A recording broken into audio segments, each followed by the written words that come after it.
Hello, everyone, and welcome to Veterans Voices with Joe and SteveO. Today, we interview Neal Smith. He is the drummer from the Alice Cooper Band. He's a member. He's in the Rock and Roll Hall of Fame. He's done a ton of great stuff, and he's going to tell us his story. Go ahead. Yeah, this is really cool. So this was a lot of fun. This was one of the funnest interviews that we've done. You're going to learn a lot about that the early years and the current years of the Alice Cooper Band and what they've all been doing. But also Neal talks about a lot of other things. You know, his father was a veteran in World War II, so he comes from a big military family, and so there's a real connection, which is why I think he wanted to talk with us.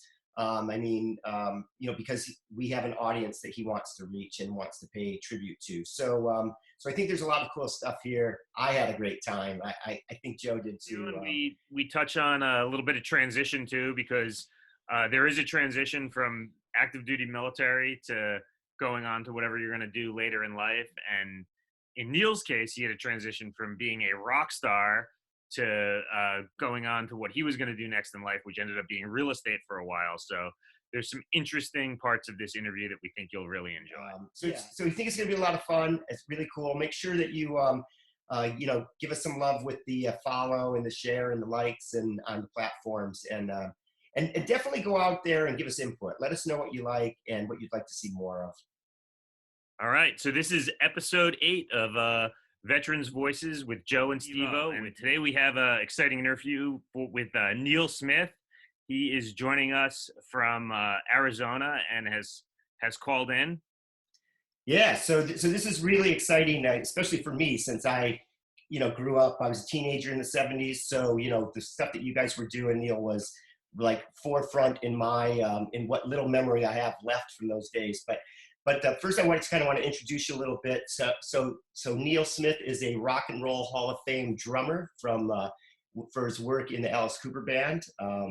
He is an artist, a writer, actor, musician, and a really highly successful real estate investor and real estate agent. So that's something that we're going to want to ask you about today too. But so I'm just going to kind of get right into it. So obviously we've got to start somewhere. So I'm excited to ask you about those early days. Especially with obviously Alice Cooper was a big thing that happened in your life. Which is really a phenomenon. It's kind of interesting how that happened, because I think in your case, like if you guys hadn't gone, if you guys hadn't made it out to LA, you wouldn't have met Shep Gordon, you wouldn't have hooked up with Frank Zappa, and so can you talk a little bit about those early days of what that was like back in the '60s? Well, first of all, you said you listened to the original band in the '70s. Well, I did in the '70s because I'm 58. And you kind of turned out okay, huh? Yeah, but if it had been a couple of years earlier, I might not have. Well, I'm glad you did. We all grew up in the early '60s here in Arizona. Glenn Buxton and myself, we didn't know each other in the Midwest in Akron, Ohio. But after he moved here. In the early '60s, I moved here in 1963. I graduated from Camelback High School. Everybody else in the band went to Cortez High School. And we hooked up in junior college at Glendale Community College, the year 1966 to 67. We became friends. I was playing drums in another band at the time called the Holy Grail. But I knew that the Spiders and the Naz, they changed the name to the Naz, during that time period, was the biggest rock band in Phoenix. And Glenn and I, because we were both from Akron, Ohio, we took classes together. We all took art classes. I had classes with Dennis Dunaway and Vincent Fournier, who became Alice, and also John Spear, their drummer from the Spiders and the Naz. Also went to Glendale Community College. So in 1967, we all left Arizona for California. The band I was in, the Holy Grail, went to San Francisco and eventually broke up. And the Naz, who that became Alice Cooper, went to Los Angeles. And so when I came back to San Francisco the summer of love, 1967. I had met up with my friends, Glenn and Dennis and Vince and Mike Bruce, and we got together and hung out as friends, traveled a little bit with them, and the way things worked out, I actually, because I was looking for a band to play in, and I pretty much exhausted Arizona. I went back to California with them and moved in with them in Santa Monica. And while I was living there in the fall of '67, John Spear, their drummer, I guess had a falling out with the band, and he came back to Arizona. I happened to be in their house. I had my drums there, and they asked me if I wanted to stay and join them and join the Nas. And that was '67, and I said yes. I mean, it came as a shock to me because I didn't know there was any friction in the band, and everybody was cool. And as far as I ever saw, I still don't know the real reasons that John, who was also a friend of mine, left and came back to Phoenix.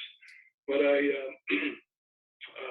stayed happily, and we were the house band at the Cheetah Club, which is a chain of big rock discos back in the '60s. I think they were in Philadelphia, New York, California, maybe even Miami. I'm not sure, but we were a house band. We played with a lot of acts, from Pink Floyd to Big Brother, the Holding Company with Janis Joplin, and Chambers Brothers, lots of bands at the time. But some of the holiday season of 1967, we all came back to Phoenix, Arizona, and because we did okay there, but you didn't get paid as much. We could make a lot more money in Arizona because we were a pretty well-known band here, and we get $50 a night, $100 a night. In California, we get $500 or $600 a night here in Arizona. That was a huge difference in the '60s. So we came back and filled up our bank accounts, and then we moved back the spring of 1968 back to Topanga Canyon in California, and we found out there was a band called the Nas in Philadelphia with Todd Rundgren, right. And they had just signed a record deal, so we had to change our name. And long story short, and Kate did come from a Ouija board the first time that we ever saw the name Alice Cooper, because I was there that night, and there were a lot of names floating around that we had to choose from, but for some reason, while we were in California, we all liked the name Alice Cooper, and we played our first show on the I think it was March 16th, 1968, as Alice Cooper at the Earl Warren Fairgrounds in Santa Barbara, California, and that's when it all started. So mention so everything I've read about Frank Zappa. I mean, Frank Zappa was he actually fit his persona, and the things he was doing really fit you guys. Like it's funny that I had read Pamela DeBear's book some years ago, and about her groupie thing. And it was funny that Frank Zappa recognized like some talent there, and he wanted to use that energy. So he created the GTOs. And I think that the GTOs, like he was putting them on stage with you guys, wasn't he? Well, we were friends with Miss Christine and Miss Pamela from the GTOs. And it was through them that we did the audition for Frank. And so we did the historic, the audition that was 7 o'clock in the evening, but we thought it was 7 o'clock in the morning. We all set up at his house in the morning and auditioned for him in Laurel Canyon. And he goes, "What the hell are you guys doing?" And we said, "Well, we were told to be here at 7 o'clock." And he goes, "Yeah, 7 o'clock tonight, not this morning." So he said, "Oh, well, I'm up. I'm having my first cup of coffee. Go ahead and play." We got into a couple of songs, and he said, "I'll sign you." So that was how the record deal came together. And believe me, we had tried almost every single company in California, auditioning or sending demos to the companies, and with no luck. So we finally connected with Frank, and that's how that deal came together. Of course, Frank wanted us to sign with Herbie Cohen, his manager, But what I especially knew about the music industry, that all the biggest bands in the world, from the biggest acts from Bob Dylan to the Rolling Stones to the Beatles, had a management company or a manager that managed them exclusively. And I did not want to be second fiddle to Frank Zappa. I don't think anybody else in the band did either. So we went out searching for our own manager to represent us, which in the long run was probably the most lucky and brilliant thing that we ever did. That's where we met Joe Greenberg and Shep Gordon, who were partners at the time and had a management company called Live Enterprises. Yeah, one thing that's really interesting, you touched on it a minute ago, and I always go back to this whenever I interview. I've interviewed a few guys from that era, and they all say the same thing. So, and that is that it was really prolific, the energy that was going on in the music industry, especially in rock and roll, and you could even say probably country. Because there was a lot going on there with Graham Parsons and the Burrito Brothers and stuff like that. But I remember talking a few months ago to Dave Getz from Big Brother, and he was talking about the same thing, that the thing that they had in their favor was up in San Francisco, they had Bill Graham, and Bill Graham had his his theater, and he could really do a lot for those acts that were coming up. But everybody was like coalesced. Everybody was together. Like you were in Topanga Canyon, which was a hotbed for the music, for aspiring musicians at that time who became something. What was the energy like back then? Well, I still think it's one of the most vibrant times in the music business in the United States was the 60s into the 70s. You have to remember, there was no internet. There was nothing on a massive scale of communication like there is now. All you had was records, written publicity in the fan magazines, and occasional television shows, and of course live concerts. That was it. There was nothing else on a daily basis bombarding people. So if something was big, it had to be big and spread by word of mouth and by the written press. And I think that was also one of the things that made it great. And that's why albums were so important, because when you got an album, you ripped it open, and boom, the image of your favorite band was right there. And we tried to exploit that with all of our album covers. Yeah. Whereas today, there was the art of album covers no longer exists. And I think that's one of the biggest losses from the 60s and 70s, how important album covers were for everybody, from the Beatles to the Stones, to us, to Led Zeppelin, to Pink Floyd. I mean, really extravagant album covers were a big deal. And that was part of the vibrance, I think, of it. And interesting you mentioned Bill Graham, because Bill Graham and Shep Gordon were not the best of friends. And for that reason, we never ever, as a band, Alice Cooper, we were never successful in the San Francisco Bay Area. So again, great opportunity to ask you about so album covers. So sitting behind me, you can't see it, but Joe and I were talking about it before we gave you a call, and I have a $1 Billion Babies $1 Billion bill that I have framed up on in my music room, and I sent Joe those photos you sent me from the Muscle of Love album, which were on the interior of the album in the spread. And Joe was kind of laughing because Joe is, I think I mentioned to you, Joe's a retired naval officer. So Joe, do you have any questions about what was going on there? Well, I just want to say I do love the photos that were in the Muscle of Love album with you guys dressed as sailors, like all drunk in the street, and I hope we can put some of those up when we post this podcast, so that people listening can see those photos. That would be great. Glenn's father was in the Glenn Bucksnard, the guitar player, was in the Navy, and my father, Walter Smith, was in the Navy also.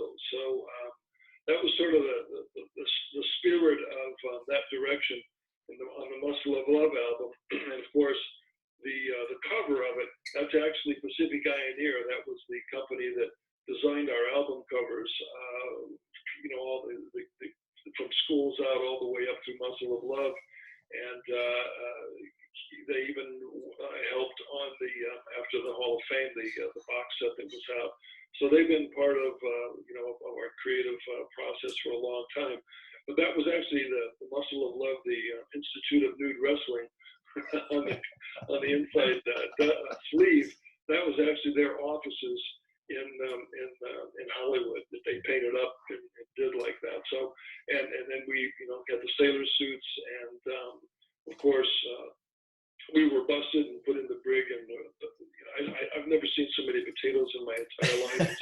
We were peeling in the inside of that, the publicity from the outcome. And Teenage Lament, which is a song, the last single that the band had, was a song that I had written, and that was where we're all in the kitchen peeling thousands of potatoes. That was the album cover for that, which none of it made any sense, but I thought it was really cool.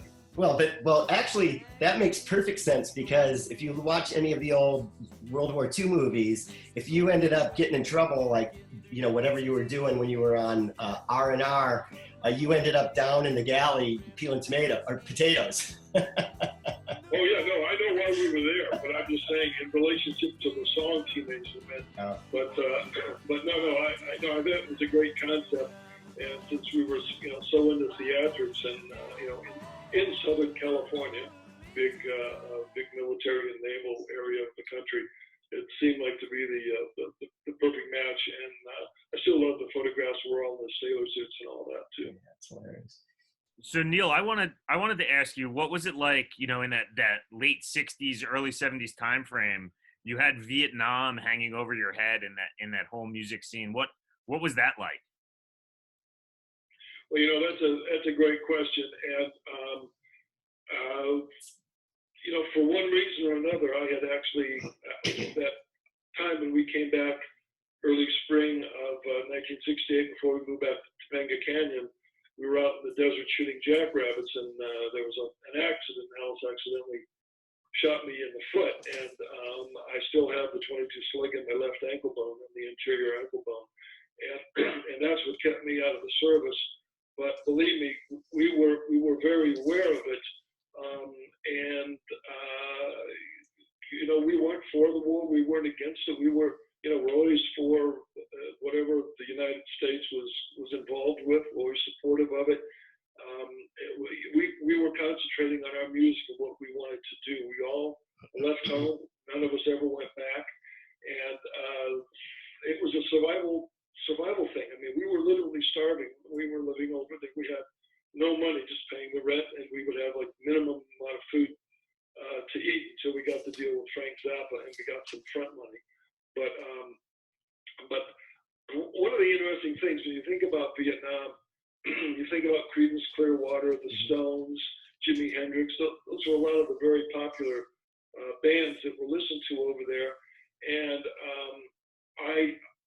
when I had my website up and I got my first emails in the late '90s, I started getting emails from fans literally all over the world, and it never dawned on me. But in early 1971, when the Love It to Death album was released, I got a very moving letter from a soldier that was in Vietnam, who was also a huge fan, and he said that the reason he made it through Vietnam is because of the song Black Juju. Wow. On the Love It to Death album. That's a great song. And he said every day, at the end of the day, there was a bombed out Jeep that he went into, and I guess he must have had some sort of a recorder or some sort of a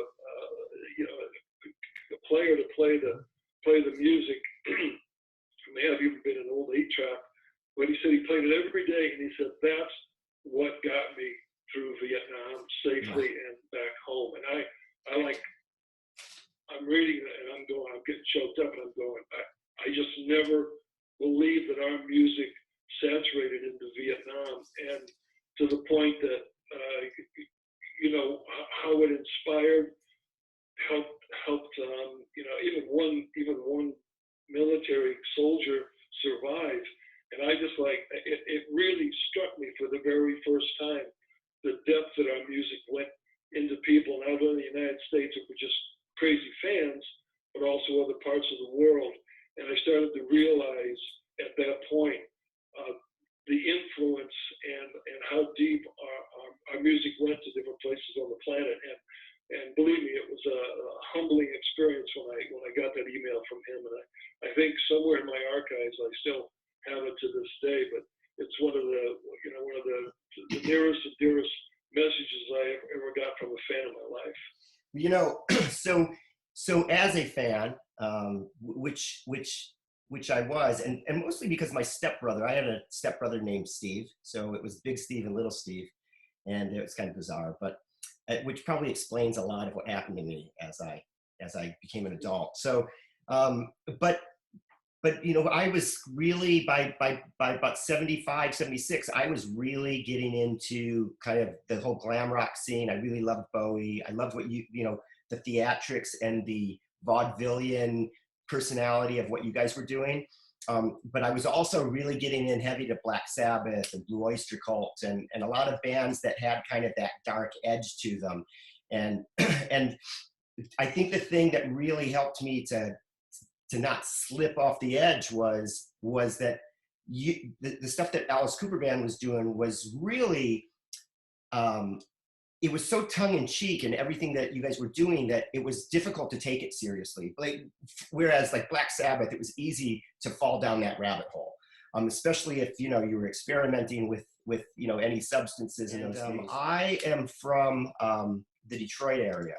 And I had the opportunity to, for $5, I got to go to the Flint IMA Auditorium and see Billion Dollar Babies perform right after you guys put out Battle Axe, and that was one of the few Battle Axe shows. Okay, yeah, I remember that. Well, we were really excited. We were teenagers. We were really excited that you guys were doing that. Like we couldn't wait. Like we weren't even like, it wasn't like, hey, I didn't even try to go see Alice Cooper. I wanted to see Billion Dollar Babies, and it was really a good show. I mean, it was pretty exciting. So can you kind of touch on that a little bit? So I've read some things about why it didn't work out, but you probably have a lot of material that was never released from those days. Well, first of all, the album Battle Axe was the next Alice Cooper album. Those were the songs. Whether it would have gone that direction once Bob Ezra and once Alice does his lyric things, I don't know. But that was the music that was being written. And why we were writing music, because the band didn't go separate ways. We took a year off. Everybody agreed to it. And we were going to get together to do our next album, which would have been the 8th Alice Cooper album, not counting the greatest hits. But Alice found success with the Welcome to My Nightmare album, and he reneged on his deal to get back together with the band. And believe me, it was a big deal, because nobody, whatever stories you ever hear are all wrong. That's what happened, and we're making tons of money. And who the hell in their right mind would walk away from that? The answer is nobody. So when you ever hear any other story other than Michael Bruce wanted to do a solo album after we got home from 1974, after we played in South America and Brazil, Michael wanted to take a year off to do, he was the main songwriter in the band. He had tons of songs and he wanted to do them. And like Peter Frampton, he was in Humble Pie. He went out and did his own music and became a hit. And so we took the year off. Michael did his, Alice did Nightmare, I did my album, Platinum God. One of the reasons I did Platinum God was because that's what I did. I wrote music and I recorded music. And I got Jack Douglas, who had just recorded The Muscle of Love with us, and he produced it for me. And Dennis helped me immensely in that project as well. And a guitar player out of Rochester, New York, Mike Marconi, who I had met, was totally blown away by. So after Platinum God was out, we were supposed to get back together. Michael Bruce was at my house in Greenwich, and Dennis, we started writing songs, because Warner Brothers wanted another album. They had wanted another. Alice's Welcome to My Nightmare was on Atlantic, a loophole that was in our original contract, but Alice took advantage of that. And that was supposed to be for the band to do a movie soundtrack like the Beatles did Hard Day's Night off of Capitol Records. But at any rate, we were Michael and I were talking to Warner Brothers, and they wanted an album. We put an album together. And by that time, Alice was working on her second solo album. So that took care of that. So we had an album that we were writing. They said, okay, we decided Alice take the name of the band, and he changed his name legally to Alice Cooper, and we put a band together called $1 Billion Babies. And we got a deal with Polydor Records. They released the album. I thought it was a great album, great songs, and the show was amazing. We spent tons of money on a bigger production than we'd ever done before. And if you saw the show, then you know what I'm talking about. I still think it would make an awesome video game. The whole idea about battle axe. But that's where that came from. And unfortunately, after we had done that brief Midwest tour in '76 or '77, there were some major management problems, and the band disbanded, and we never did a second album. So that's what happened. I mean, we all left on good terms after we, agreed to everything, and then, but we all just didn't. I mean, nobody in that band wanted to split up, and but once again, once everybody in the band does solo albums, you never. That's kind of it's kind of like Russian roulette. You never know. Somebody might have a hit album, and then do they want to go back to the band or keep going? And that's exactly what happened. And I've always been supportive of everything anybody's ever done in the band. And I mean, Alice had a great run of hit albums in the late '70s, early '80s. He had some problems. If you've seen the movie Super Duper by Alice Cooper, he ran and he got tangled up in all the devils of rock and roll, and that's bad. It happens occasionally, but thank God he came out of it in the mid '80s. Dennis and I got together with him and did a bunch of pre-production on the Constrictor album, where he did with Kane Roberts, and so our friendship was back together again after being apart for 10 years, and we've been tight ever since. So Joe, so you were going to ask about that. So that's a great. Yeah, I wanted to jump in there. I have a question about like that transition part of your career from rock star to what you did after, right? Because when we talk to veterans, there is a big transition from the military to what is your next life going to be? Because it doesn't last forever in the military, and I mean, unless you're the Rolling Stones in a rock band, right? So so that transition for so for me, I was investing in real estate the entire time I was in the military, and I realized that like a real estate plays were like a great way to hold a lot of your wealth, throughout for decades to come. So I know you are a real estate investor as well. Do you want to talk a little bit about that transition for you and how you went from rock star to real estate investor? Well, I wasn't really a real estate investor. I had a license to sell residential real estate in the state of Connecticut, but after school's out, when we started getting some very nice checks in the early '70s, I mean, everybody has to do what they think is best. I had plenty of money that I would save half of it and spend the other half.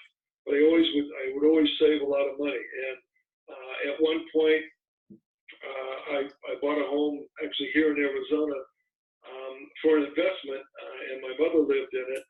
And within 2 years, I had somebody. Actually, it was next to a church. The church wanted to buy it, and I sold it 2 years later, and I tripled my investment, 300% earnings on my money. So yes, I did. I was self-invested in real estate and learned about it that way. And I had other real estate investments through the years that I made personally. Some I would do great on, and some just barely, get out with the money that I invested in it. But it was for that reason in the mid '80s, my interest in real estate. I always had a business sense of my, who I am, and had the opportunity to get a real estate license because a girl that I was dating, her mother owned a real estate company in Westport, Connecticut, and I took the class purely for education to learn a little more about real estate, about investing, and that sort of thing, and on my own. And when I took the course, passed all the tests, and I all of a sudden had a real estate license. And she told me that she had an opening in one of her. She had two offices, one in Wilton, Connecticut, one in Westport, Connecticut. She said she had an opening in her office, and if I wanted to come in there and spend some time and see if I get some clients and sell some houses, that I was certainly welcome to do that. I did that, and that started what ended up being a 35-year career for myself. So I didn't. That wasn't what I was planning on doing, but it worked out great. It was a great way to make money in Fairfield County, Connecticut, and learn firsthand about investing and all the ins and outs of residential real estate. So it's always a good way to hedge, hedge any kind of upturn and downturn in the economy. Real estate's always historically shown to be a lot better than the stock market. But so anything is, if you're going to be paying rent, and the interest rates are still unbelievably low. I mean, you have to remember that back in the 80s, there were interest rates that were double digits up in the 14, 15, 16, 17% range. And in the 1980s, it was just insane. And now they're, 2, 3, 4%. I mean, in my opinion, that's almost like not even having a mortgage. So it's a great time to do that. But you have to do a lot of research, know your area. And that was what I had done by getting a real estate license in the area that I lived in the state I lived in. Yeah, I agree with that 100%. It's a great way to invest. You can generally find people that will like to rent. If you buy nice stuff, people will want to rent it. You can make passive income off of it. And the other thing, doing it when you're a younger man and you haven't figured out exactly what you want to do with your money and your life yet, it's a little bit of a good way to protect your money from yourself, because you put a couple $100,000 into a property and you can't get to it right away. You can't go take it out of the bank. You have to sell the house to get that money back. That's part of it too. I mean, it's like putting it in a money market account. Someplace where you have to tie it up for 12 months or 6 months. Because yes, that is a great point. It takes it out of, it's not easily accessible, and you don't want that. If you're trying to build wealth, you don't want to be able to, you say, oh man, that car's great, and boom, you spend it on a car all of a sudden, and you drive it off the lot and you lose $10,000. So, I mean, it's just smart financing to if you can do it, if you can put some money aside that you can live on, even if you have to change your lifestyle a little bit to save. As time goes on, it's one of the most important decisions you can make in your life. So Joe touched on a transition, but we know after listening to a lot of your music, and which is a lot of post early day music, a lot of modern stuff. Like I didn't realize that you were playing drums for Wendy O. Williams and the Plasmatics back in the 80s. That was like, I was like, wow, that is so kind of, Yeah, well, that was, it was incredible. That was they totally blew me away. I saw them in the early 80s and in New Haven, Connecticut. And they blew me away. At that time, right before that, Dennis Dunaway and myself had a band called Flying Tigers. We played all around New England for several years. And one of the clubs that we played at in New Haven, I found out there was this band from New York playing there called the Plasmatics.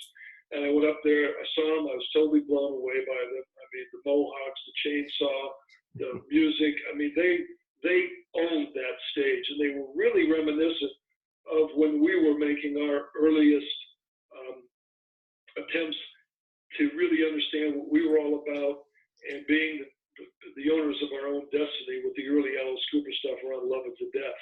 And then when we went into a club or we went into play, that became us. And they did the same thing. I mean, that just had such a plasmatic vibe. I love them. And I first of all, I told them, I said, you guys are amazing. I have not seen such an original act in years. It was so different. And they, because I knew the club very well. I went on stage and I went backstage and met them, and they knew me, and I knew everybody in the club. But I was amazed because I asked them. I said, I know what inspired us and what bands inspired us from the British invasion in the '60s. I said, what the hell ever? What inspiration did you guys have? And they said they all looked at me almost like all five of them together, and Richie Stott's the guitar player and Wendy and everybody else, Wes in the band, they said, Alice Cooper, Pretty's for You. Oh, yeah. And they said, that's our Sgt. Pepper album. And I said, no wonder you guys are so incredibly fucked up. I said, I love you guys. I said, if you ever need anything that I can help you with, let me know. And like a year or so later, their drummer quit, and they were recording their second album, Beyond the Valley of 1984, and they asked me to play. And I said I'll do it in a heartbeat. Yeah. They paid me, but I told them I'd do it for free. But and the reason I was going through a bad divorce at the time, and I didn't want any publicity. And so when you see the album Beyond the Valley 1984, the Plasmatic second album, it says drums or percussion. I don't know which one. It says Neal Smith, and it's in small letters. I said, please keep it down. And that was fine. That came out, and like next week, Time Magazine had a big article about the Plasmatics and said drummer Neal Smith, and I go, oh my god! So they were cool on the album, but then the publicity they had me in there. I never played any live shows with them, but it was a gas. It was one of the coolest things I ever did, and to this day I still love that band. And unfortunately, Storrs, Connecticut, which I'm very familiar with, is where Wendy and Rod Swenson, their manager, lived. And what was it? It was 15 years ago. It's been a long time. And she committed suicide there on the property, and it was just such a tragic loss. She was such an amazing talent. And I talk about knocking down glass ceilings and everything. I mean, she's the first heavy metal queen that there was that was doing what she's doing. And I would still, if the Stooges can be in the Rock and Roll Hall of Fame, the Plasmatics could definitely be in the Hall of Fame. And I'd be willing to stand behind that someday. Hey, so this wasn't something I wrote down to ask, but it just popped in my head because she did a lot of stuff.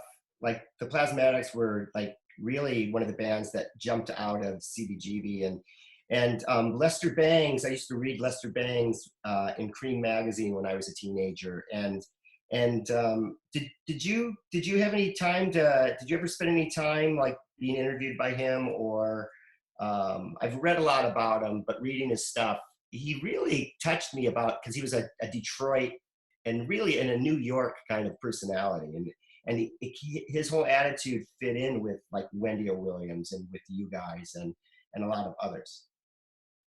Yeah, I know Lester. I mean, he used to hang around with us an awful lot. We knew him pretty well, but I wasn't familiar with anything that he wrote about the Plasmatics. Was he for?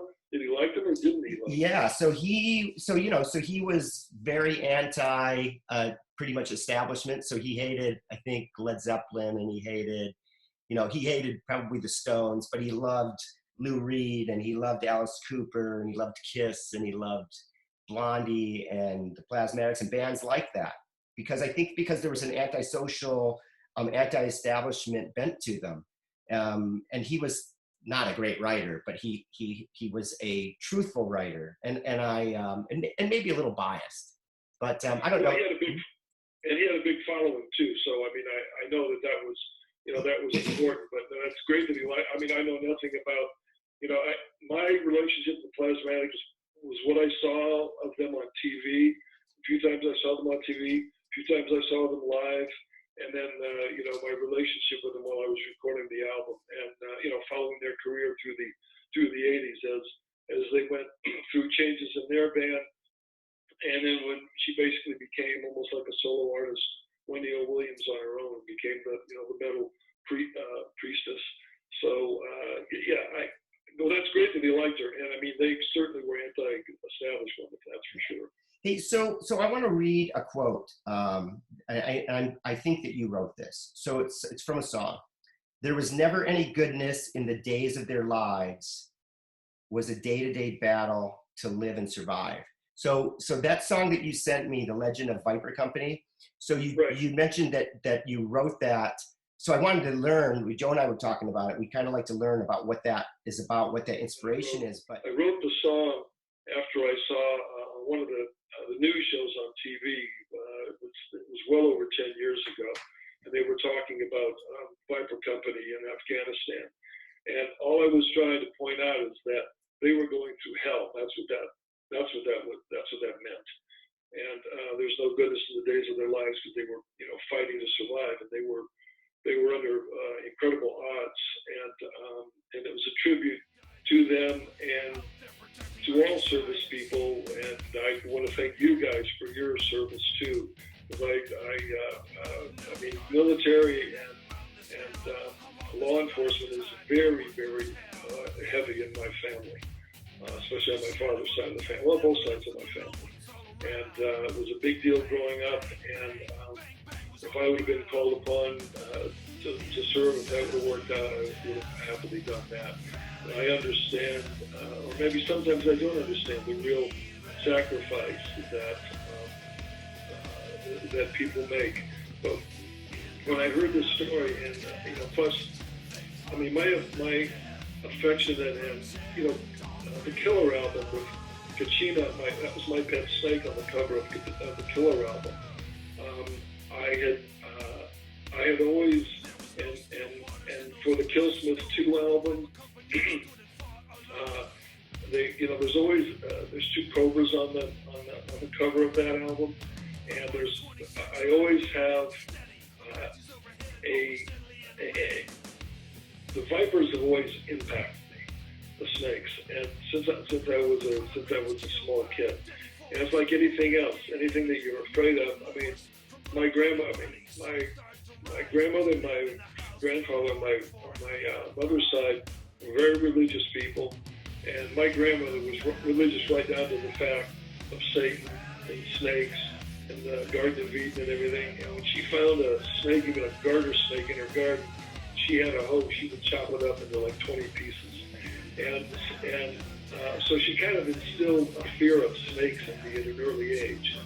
And over time, I broke that because I had them as pets.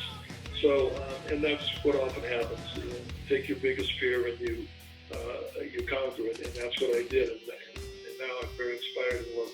So when I heard the story about Viper Company, I said that is a perfect segue into a song that I could make as a tribute for what these men in uniform in Afghanistan and women in Afghanistan are going through, even though I've never experienced myself.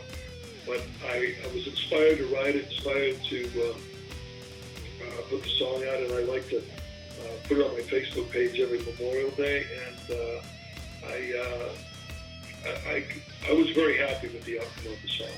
And it was also, I did it in sort of a rap fashion, but I'm not a rapper at all. But I really like it. I've always had a lot of compliments on it, and it's I do like to write tributes occasionally, and I think that's one of my favorites. Yeah, it's really heavy. It's it can really draw you in, right? Because it's got that kind of dark kind of element. So I mean, and not to be intentionally dark. It's just the subject matter really draws you in. Yeah, well, that was. I mean, when I heard the story, it drew me in big time. When I was watching the news, I don't know, 60 Minutes, one of those shows, and they were talking about, I go, Viper Company. I said, and in the Valley of Death, I mean, that's just, I have to do more research. And the deeper I got into it, I said, man, these guys went through hell. And it was a tough time. So that was, I just wanted to kind of put an underline to the story that I had read about and watched on TV, and just wanted to bring it to the attention to people, and if they wanted to, they heard the song and do more research on it, you know, and again, understand the sacrifice these guys have made.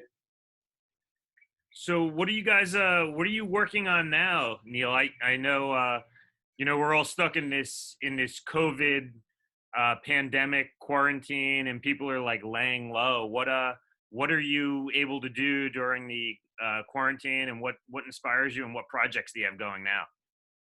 Well, I've been buying groceries and playing a lot of golf because in Arizona you can still play golf. But other than that, I have two music projects. One I'm just finishing up, which is actually some songs that I recorded back in the same time we're talking about, the late '80s and early '90s. The songs written between 1985 and 1995, but they're more of a pop vein. And I was inspired by Phil Collins, and another drummer, songwriter, singer. But I wanted to do my own version of it. Instead of the heavier rock like I normally did, I wanted something not essentially danceable, but it is very danceable, and a little more pop feeling. And it's about romance, you know, falling in love, falling out of love, and something I normally, you know, wouldn't write about with my other music. But it was, and I kind of put them on the shelf. And I was going through my archives a couple of years ago, and I started listening to them, and I said, you know, this is almost like a time capsule of what was happening musically in those days. And so I had, because three of the songs I actually did in the studio with live drums, but I made them sound more synthesized. And then in my studio in Connecticut, I wrote 8 more songs, and I was programming the drums. I didn't play live drums. And going back to the first 3 songs that I did, there was a song called Secret Eyes that I did live, that I did in the studio. And at the time, there was a new company called Grudge Records. These were some of the CBS executives that were fired when they had the big you know, downturn in the music industry in the late '80s, and they were fired from CBS and started their own company. It was called Grudge, and they signed us. And Dennis Dunaway, myself, Joe Bouchard from Blue Oyster Cult, Charlie Hume from Ted Nugent's band, who was a great singer and guitar player, but he sang in this band. He was the lead singer of Dead Ringer, and then a good friend of mine, Triple J, Jesse Johnson, who's a great guitar player out of the New England area, did the guitar work. And we penned a deal with Grudge Records. We released an album called Electrocution of the Heart. Secret Eyes was the single off the album. Charlie did a great job of singing the song. He sang the whole album. He's an amazing singer. And but it was a short-lived record company, short-lived band, and I kept writing in that style through the '90s, and I was programming my own drums. I was playing the synthesizer, the keyboards, and putting a lot of bottom on it there, and writing these tunes. And then Jay Johnson would come in and he would put guitar work on it. So these were just lying around, and about 2 years ago, I discovered them. And I said, you know, although these were demos at the time, I think I could polish these up a little bit, which is what I've done. And I have 11 songs, and very romantic, you know, probably not politically correct by today's standards, but I really don't give a shit, because it is a time capsule. It was pulled from, you know, that era when it didn't have to be politically correct, and it just about relationships. And there's nothing X-rated in it or anything like that, but it's just a little, about like I said, a little more pop. And so I put it together, and the CDs are being manufactured now, and I'm going for a summer release. Hopefully I'll have copies by June 1st of 2020 this year. And you know, if anybody's interested in the music that I was doing back then, that was when I was right in the middle of my real estate career, so I wasn't really doing anything musically. So I was just concentrating on writing some songs in a new direction that I'd never tried before. It's called Pop 85-95 with 11 unreleased songs. Oh, nice. And is that album cover? I saw that photo. Is that Diamond Head in the background? Is that in Hawaii? Yeah, that's the gal on that. She's a Brazilian model actress, and I had a couple of different ideas for the album covers, but I thought because it was really more of a a romance pop album that would be more like, and because it's going to be a summer album, I have pictures of her on the cover and on the back cover, and yeah, so that's all. As I say, it's all part of the whole spirit of the music of the CD. Hey, Yeah, that's a great photo. Go ahead, SteveO. Sorry. yeah, so you're doing so you're out in Arizona. You're doing some stuff with Alice. You said you were working on a project with him. Yeah, we actually there's 3 new songs that I've played on. A couple of years ago, I recorded a track with Mike. Mike Bruce is just releasing our guitar player, and it's called Born Screamer, and he just released it last week, the mid part of May here, 2020, and I played drums on that, and then Alice has an upcoming album that will be released sometime this year, 2020. Bob Ezrin produced it, and when we came out here in early December 2019, we played for Alice's wonderful charity, the Solid Rock Foundation, his annual Christmas pudding.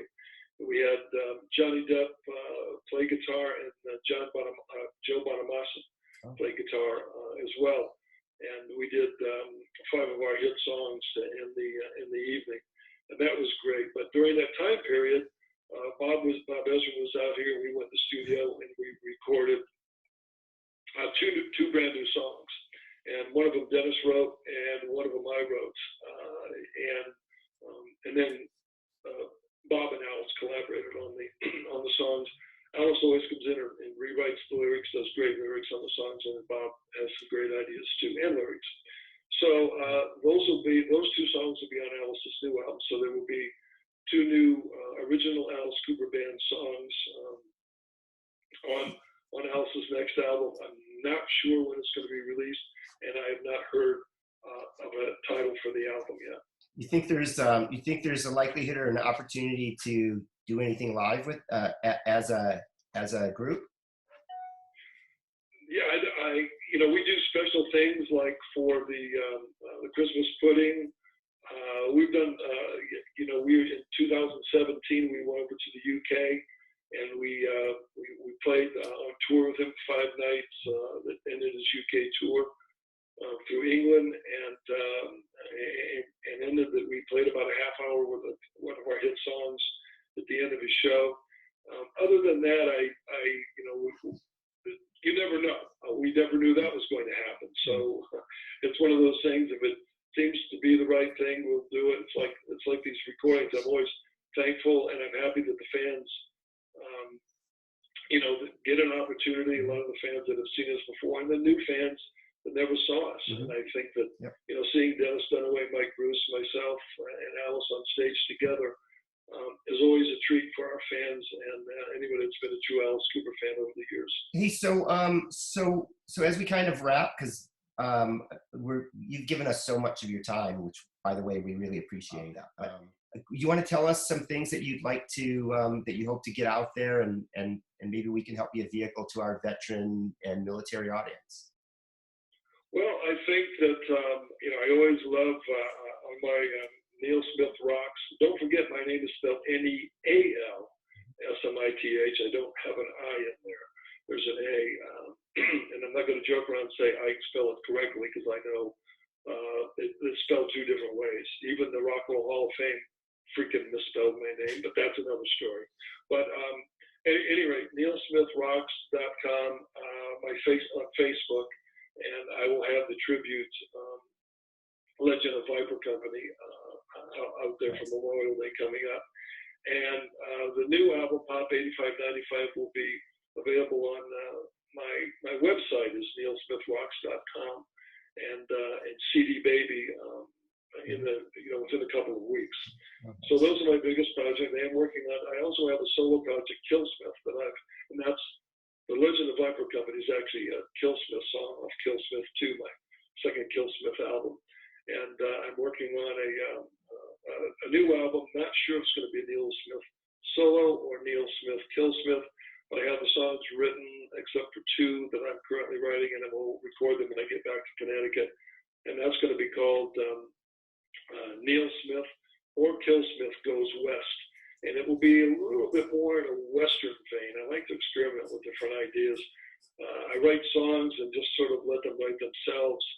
And then I decide the direction of the lyrics. And it's a little bit different for me to try.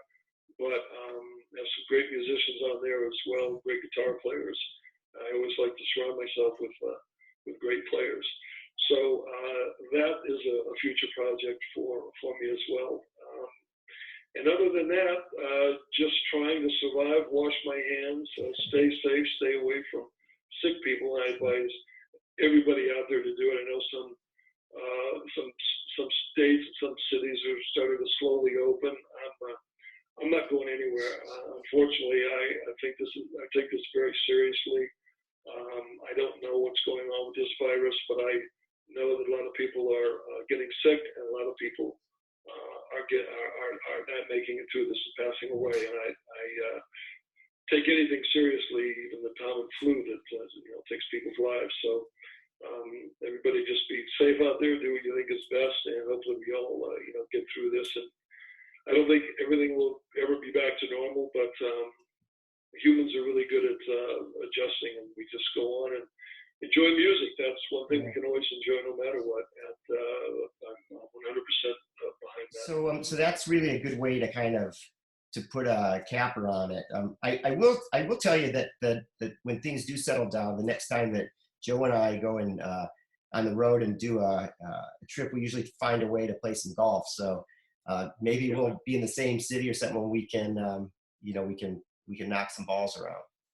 Hey, that'd be awesome. Like I said, I should be back in Connecticut right now, but I ain't getting on a plane until I know it's safe to fly. And secondly, the golf courses have stayed open in Arizona. It's a little warm now, but when it gets down into the 80s, actually have a tee time coming up because it's not supposed to get over 85 degrees. It's already been in the triple digits here. And I don't play when it gets that hot. So it's a lot of beautiful courses, a lot of fun, and it could be worse. Yeah. That's awesome. I mean, we look forward maybe getting a little golf. If you get out to Hawaii, I'd love to get you on the golf courses out here. And I'd love to. I've seen the courses in Hawaii. They look gorgeous. I've been there. I never played golf when I was there, but I was there back in the 70s. It's been a long time, but I loved it. And since I was a huge surf fan in the 60s, that's my high school band, the Laserbeats from Camelback High School, played all surf music, and hopefully in some of my style once in a while you pick that up. But I was a huge Wipeout fan and still have recordings somewhere from the original band I was in, my high school rock band playing Wipeout. So huge North Shore Waimea Bay fan for Hawaii. Perfect. That's where I live. You kidding? No, I'm literally right up the hill from Waimea Bay. I'm on the North Shore of Oahu. I'm still looking for a T-shirt for Waimea Bay. I scanned that would be the one surf T-shirt I'd love to have, but I'll find one. I know they're available once in a while, but that's awesome, man. If you ever get a picture of it, I'd love to see a picture. You can forward it to me. I'll post it. That was so huge when I was a kid going to school here in Arizona. I was an Arizona surfer. Well, I'm sure Joe can find an appropriate Waimea Bay T-shirt for you, and yeah, we'll get something special. Yeah. Hey, if you find one, I'll be happy to pay for it. Double extra large would be great. But no, that's cool, man. I can't believe that you're that close to Waimea Bay. That's awesome. Yeah, it's fantastic out here in Hawaii. This is a great place to be quarantined. I've been surfing. They did shut the golf courses down in Hawaii for a little while Yeah, Turtle Bay is that's actually. what I heard. I have two. Chef Gordon, our manager, of course, lives in Maui, so he's out there, and so I know that.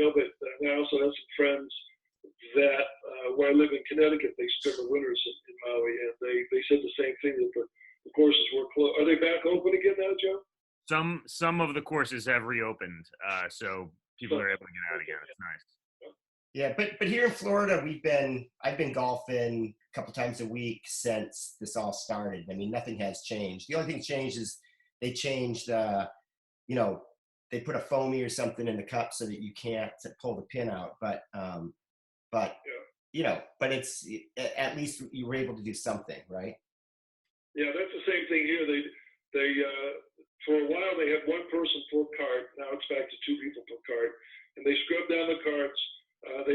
You can't use the ball washers; they're not there, and you can't take the flags out. So anything, and they also they took the rakes away from the sand traps. Right. So anything that you touch is no longer on the golf courses, which is all fine with me. I never go in the sand. Because if you go in and you never get out, just kind of drop a ball and take the stroke. It's happened occasionally, yes. I use the hand wedge. Well, I think on that note, I think we'll wrap this, and we do want to thank you for giving us the time. We really do appreciate it. Well, and again, thank you for your service and your time. I appreciate it. And hit them straight, hit them far. Yeah, you too. Take it easy. Be careful. All right, guys. Okay, aloha. Take care. Okay.